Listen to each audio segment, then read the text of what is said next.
A very good evening and welcome to you as let's commence today's class। देखते हैं हमारे बीच कौन कौन से साथी ज्वाइन कर चुके हैं। सभी का वेलकम है। Very good evening and welcome to you as let's commence today's class। देखते हैं हमारे बीच नीरज साहब, शैलजा जी और भी हमारे तमाम साथी एसके जी, सावित्री जी, निवेदिता गोस्वामी जी, सभी का वेलकम है। अजय जी नमस्कार।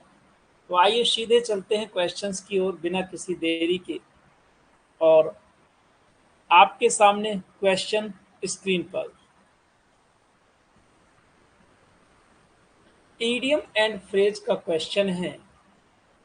माय डियर, क्वेश्चन में जो अंडरलाइन पार्ट है वहां आपको रिप्लाई करना है। क्वेश्चन है आपका idiom and phrase. Most of the present day politicians have an axe to win, have promises to fulfill, have obstacles to face, have personal end to serve, none of these। सभी साथी reply करेंगे। Have obstacles to face, have personal end to serve। An axe to grind का मतलब होता है निजी स्वार्थ होना, यानी कि the right answer is option C, have personal end to serve. C is the right answer. Next, when the police came, the thieves took to their heels। Question number 2. Respond immediately। The alternatives are before you। क्यों सीमा जी और सभी साथी बताएं। Neat and clean एकदम दिख रहा है, देखने में कोई प्रॉब्लम तो नहीं है ना? तो फिर पढ़िए और जवाब दीजिए। टुक टू दियर हील्स का मतलब होता है भाग जाना, यानी कि the right answer is took to fly. Option B is the right answer.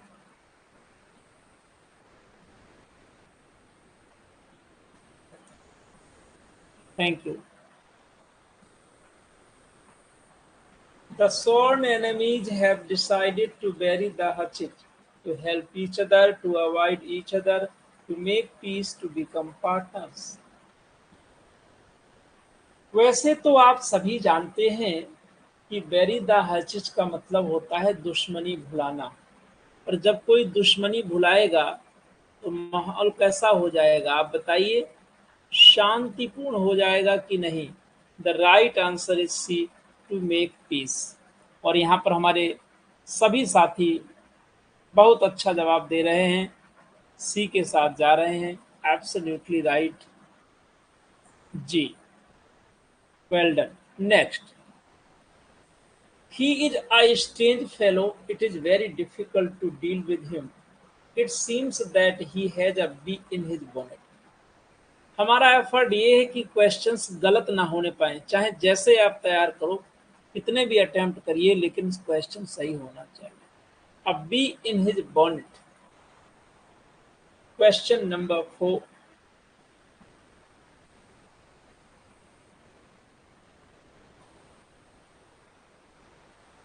My dear, इस इडियम का मीनिंग होता है किसी चीज के प्रति सनक सवार होना, यानी कि right answer is B, an obsession about something. किसी चीज की सनक हो जाना, ऑब्सेशन। अब बी इन हिज बॉनेट का मतलब है बी ऑप्शन, क्रेजी आइडिया। बहुत अच्छा। सी वाले तो गए काम से कई साथी सी के साथ गलत कर रहे हैं। To face problems as a result of senseless action, no, मतलब तुक्का था वो, है ना? The politician was able to sway the mob with his gift of gab। Gift of गैब, ये तो सभी को पता है। हिंदी में बोलते हैं वाक पटुता, है ना? और मीनिंग क्या होता है? Fluency of speech, option A is the right answer. Next question number 6, choose the miss spelled word. बहुत ही ध्यान से करिएगा क्योंकि स्पेलिंग आपको धोखा दे जाती है ना।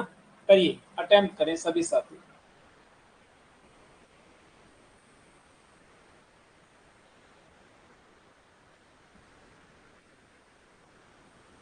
Choose the miss spelled word, गलत कौन है? तो आप ध्यान से देखें तो पाएंगे। हाँ जी, बहुत अच्छे जी शालिनी जी, राइट। यहाँ पर डबल टी नहीं होगा राइटिंग में, option A is the right answer. 7 number में रिप्लाई करेंगे और ध्यान से जवाब करना है माय डियर। गलत स्पेलिंग खोजनी है, मिस स्पेल। हमारे कुछ साथी कंप्लेंट कर रहे थे कि सर डायरेक्शन नहीं है।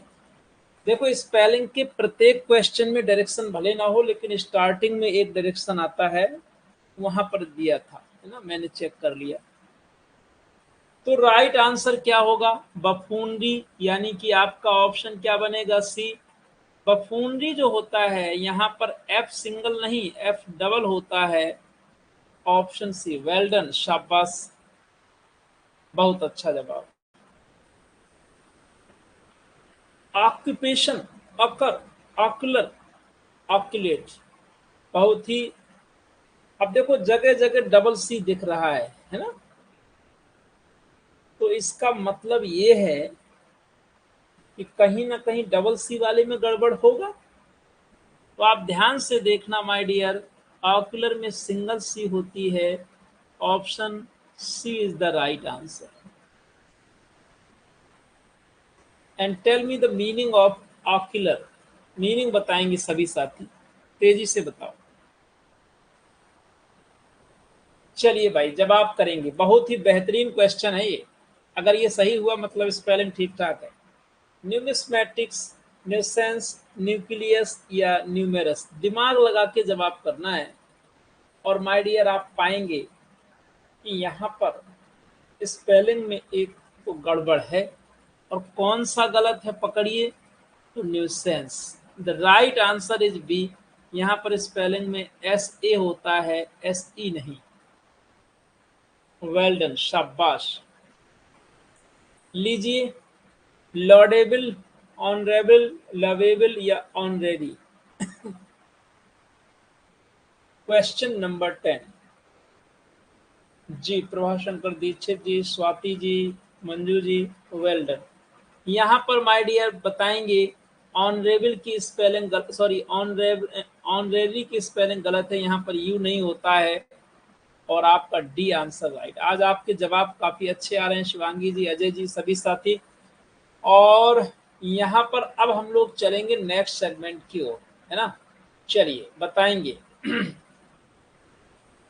और बिल्कुल तेजी से जवाब करिए, भनाभन। Which of the following works is not written by John Galsworthy. कौन सा वर्क है जो जॉन गाल्सवर्दी के द्वारा नहीं लिखा गया? तेजी से जवाब करेंगे, 10 सेकंड, ज्यादा नहीं, बस। The right answer is the third. और यदि ये आपके जवाब यहाँ सही आ रहे हैं तो फिर तैयारी में कोई कमी नहीं है। Lap me in soft Lydian airs, married to immortal words, such as the meeting soul may pierce in tones with many a winding bout. The above line appear in, ये लाइन कहाँ पर आपको देखने को मिलती है?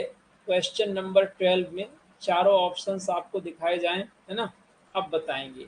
The right answer is A B C D, option D L'Allegro is the right answer. Very good. Lysander is a character in, Lysander नामक character आपको कहाँ मिलता है? Question number 13। Seema Maurya ji, question number लिखकर जवाब करें।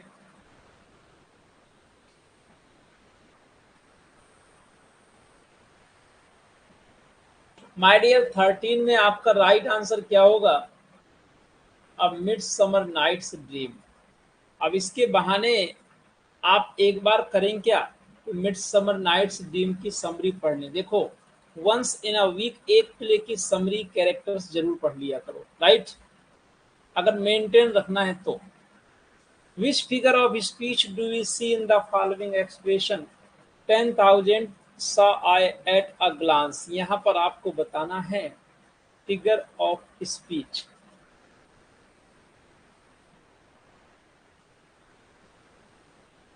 Oxymoron या hyperbole? The right answer is hyperbole.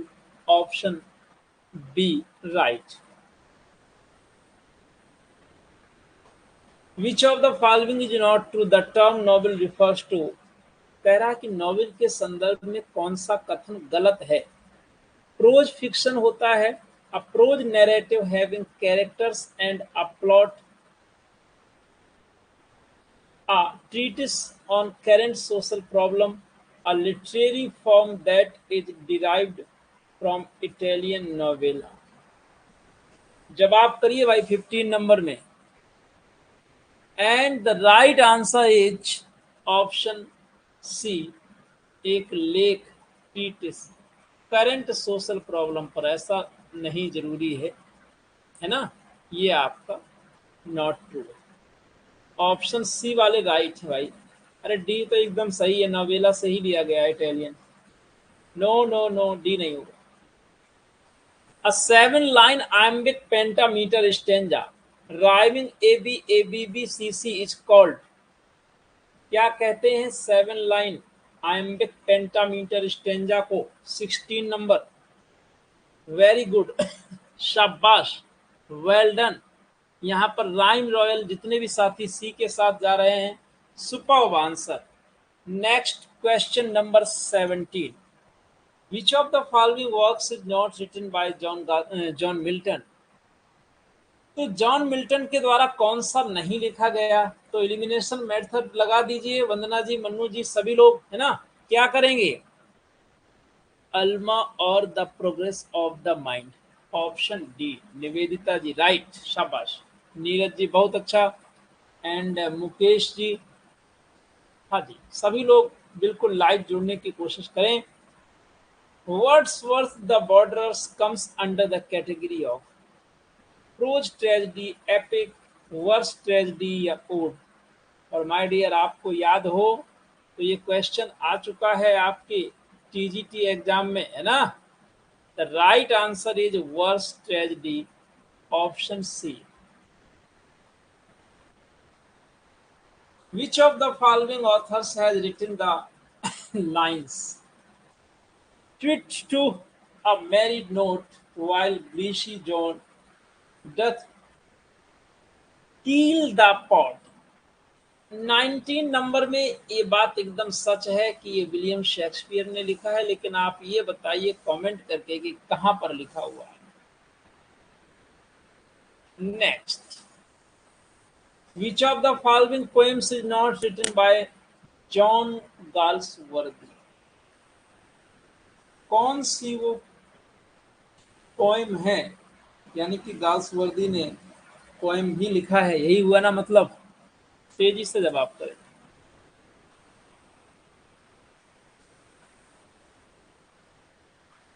The right answer is admonition to a traveller. बहुत ही बेहतरीन आंसर है आपका D.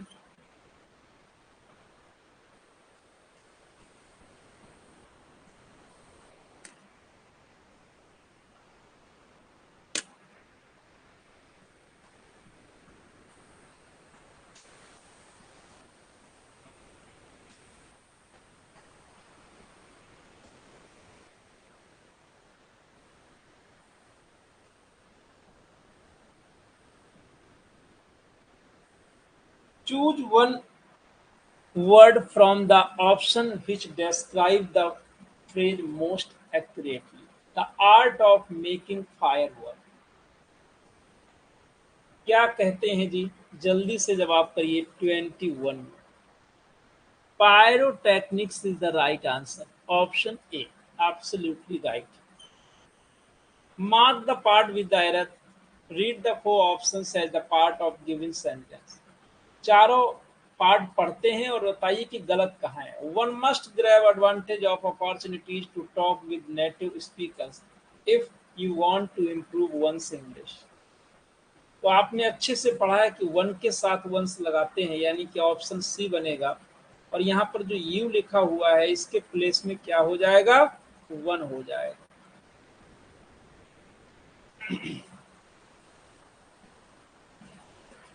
The meaning of the word ignition is, क्या होता है इस शब्द का meaning?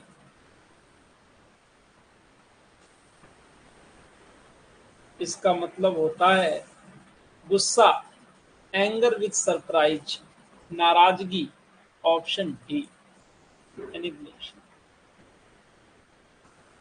The correct spelling is, और ये ऐसी स्पेलिंग है कि जरूर आदमी को कंफ्यूज करती है कि एफ होता है कि पी होता है, इसमें आदमी कंफ्यूज हो जाता है। तो आप तेजी से जवाब करें 24 में। फ्लफी। और मुझे उम्मीद है कि जितने साथी हमारे सीरियसली तैयारी कर रहे हैं उनका ये जवाब जरूर सही होगा। The right answer is option A, fluffy, फूला हुआ, ऊपर उठा हुआ। Well done, right. I broke this glass accident, appropriate word, इसी को हम फिल इन द ब्लैंक कहते हैं। जैसे आप बोलते हो ना संयोग से, तो हम बोलेंगे by accident, option B.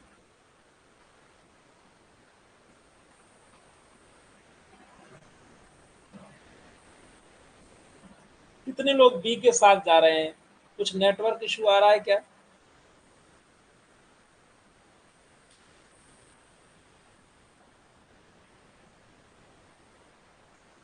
The line thy soul was like a star and dwelt apart appears in, ये लाइन कहाँ देखने को मिलती है?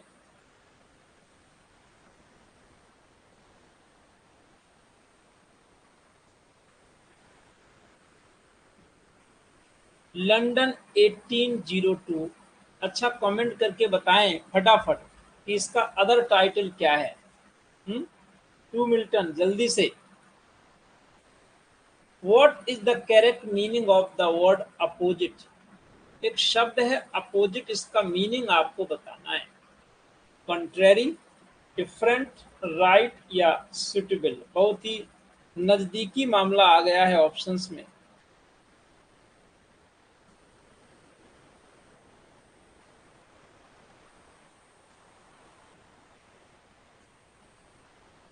अपोजिट मीन्स उचित, उपयुक्त। Suitable is the right answer, option D. Some statements have been given here for tragedy, find out the correct statement. जो सही है उसको खोजना है।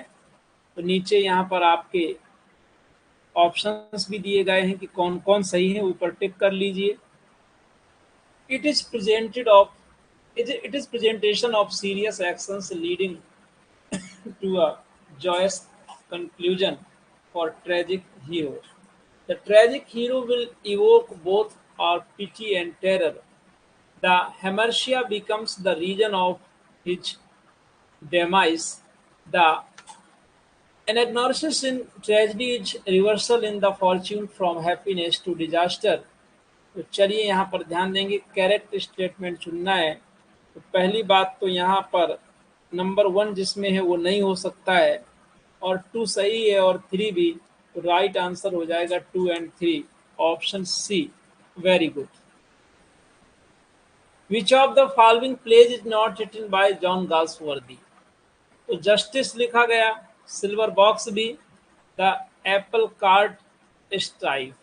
तो यहाँ पर माय डियर जो ये द एप्पल कार्ट है, ये जॉर्ज बर्नार्ड शा का है। एक सटारिकल कॉमेडी है जो पॉलिटिशियंस के ऊपर लिखी गई है। और माय डियर राइट आंसर आपका होगा C. Next, in William Wordsworth the solitary reaper, the solitary highland lass is, बहुत ही ध्यान से देखिएगा। A girl from Ireland, a girl from Scotland, a girl from Arabian sands, none of the above.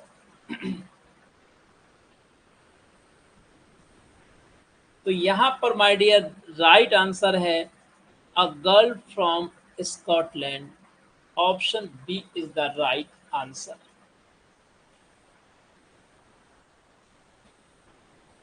किसी भी साथी की कोई क्वेरी हो तो आप क्वेश्चन कर सकते हैं कमेंट के माध्यम से, और बिल्कुल इसी तरीके से पढ़ते रहिए, कंटिन्यूटी बनाए रखिए। तैयारी, ये मेहनत जरूर रंग लाएगी। Hard work never goes unrewarded. So take care and see you in next class.